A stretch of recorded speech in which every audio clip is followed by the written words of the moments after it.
Malabar gold and diamonds നിലമ്പൂരിൽ ഒരുക്കുന്ന light weight jewellery show December 26 മുതൽ ജനുവരി 1 വരെ ഞങ്ങളുടെ നിലമ്പൂർ ഷോറൂമിൽ വരൂ. പണത്തിനൊത്ത മൂല്യത്തിൽ സ്വർണം സ്വന്തമാക്കാൻ മലബാർ നിങ്ങളേവരെയും സ്വാഗതം ചെയ്യുന്നു.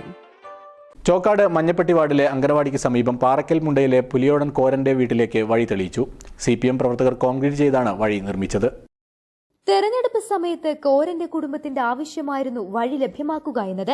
തെരഞ്ഞെടുപ്പ് കഴിഞ്ഞ ആദ്യ പ്രവൃത്തി എന്ന നിലയിൽ CPM പ്രവർത്തകർ അദ്ദേഹത്തിന്റെ വീട്ടിലേക്ക് വഴി നിർമ്മിക്കുകയായിരുന്നു. കോൺക്രീറ്റ് ചെയ്താണ് കോരന്റെ വീട്ടിലേക്ക് വഴിയൊരുക്കിയത്. ഡിവൈഎഫ്ഐ CPM പ്രവർത്തകർ ബ്രാഞ്ച് സെക്രട്ടറി VM റഷീദിന്റെ മേൽനോട്ടത്തിൽ ഒത്തുചേർന്നാണ് കോൺക്രീറ്റ് പ്രവൃത്തി നടത്തിയത്. ചോക്കാട് പഞ്ചായത്തിലെ 17ാം വാർഡിൽ മഞ്ഞപ്പെട്ടിയിൽ സ്ഥിതി ചെയ്യുന്ന പുലിയാടൻ കോരൻ എന്നിവരുടെ വീട്ടിലേക്കുള്ള വഴിയായിരുന്നു. കഴിഞ്ഞ തെരഞ്ഞെടുപ്പ് കാലഘട്ടങ്ങളിൽ ഈ തെരഞ്ഞെടുപ്പ് പ്രവർത്തനവുമായി വന്ന ടൈമിൽ പ്രിയപ്പെട്ട സഖാവ് കോരട്ടൻ ഒരു സങ്കടകരമായൊരു വാർത്ത തന്നു. ഈ വീട്ടിലേക്ക് ആകെ ഒരു ബൈക്കാണ് പോകാനുള്ളത്, അതുപോലും കൊണ്ടുപോകാൻ കഴിയാത്ത ഒരു സാഹചര്യമാണ് എന്ന് പറഞ്ഞിട്ടുണ്ടായി.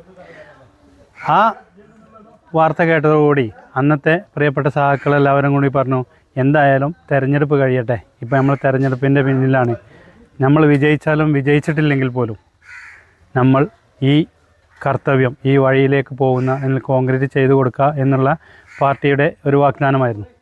അതിൻ്റെ പരിസമാപ്തിയിലാണ് ഇപ്പോൾ നമ്മളുള്ളത്. ഏകദേശം 100 അടി എംസാൻഡും 100 അടി മെറ്റലും കൊണ്ട് ഈ ഒരു പദ്ധതി ഇവിടുത്തെ സഹാക്കൾ എല്ലാ മഞ്ഞപ്പെട്ടി ബ്രാഞ്ചിൻ്റെ എല്ലാ പ്രിയപ്പെട്ട പ്രവർത്തകരും കർമ്മനിരതരായി പ്രവർത്തിച്ചുകൊണ്ട് ഈ പരിപാടി വിജയിപ്പിക്കുകയാണ് ചെയ്തിട്ടുള്ളത്. ഇതിനുവേണ്ടി പ്രവർത്തിച്ച എല്ലാവർക്കും പാർട്ടിയുടെ കീഴിലും പാർട്ടിയുടെ ബ്രാഞ്ച് സെക്രട്ടറി എന്ന നിലയിലും വഴി നിർമ്മിച്ച് കപ്പ ബിരിയാണിയും കഴിച്ചാണ് പ്രവർത്തകർ മടങ്ങിയത്. KV മുഹമ്മദ്, AK അഷ്റഫ്, കീരി കുട്ടിയാൻ, പറമ്പത്ത് മാനുപ്പ, M സിദ്ദീഖ് അലി, കോട്ടമൽ സുന്ദരൻ എന്നിവർ നേതൃത്വം നൽകി. News bureau, Chokkad. സ്വന്തം ഹൈസ്പീഡ് ഇന്റർനെറ്റ്, നമ്മുടെ സ്വന്തം ഇന്റർനെറ്റ്.